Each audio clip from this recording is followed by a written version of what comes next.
আসসালামু আলাইকুম বন্ধুরা, কেমন আছেন? নিয়ে আসলাম গরুর মাংস ভুনা ঝাল। আমি এখানে মাংস নিয়ে নিলাম 3 কেজি পরিমাণ। এখানে আমি মশলা দিয়ে দিলাম আদা, রসুন, হলুদ, মরিচ, ধনিয়া, জিরা, জায়ফল, জতিক বাটা, একটু সরিষার তেল, সয়াবিন তেল, কাঁচামরিচ, টমেটো। এগুলো দিয়ে আমি চুলায় বসাই রাখছিলাম আধা ঘন্টা পরে। এখন এটা আমি লাড়া দিলাম, এখন এটা হয়ে যেতেছে। এতে আমি অনেকক্ষণ বনবো, বোনার পরে পানি দেবো, পানি দিয়ে আবার ঢাকনা দেবো। ঢাকনা আবার ঢাকনা দিয়ে আবার বোনা শুরু করবো।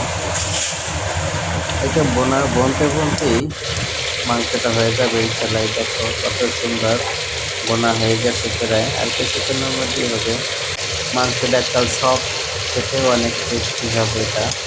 এটা আর কোনো পানি দেওয়া হবে না, এরকমই খাবো।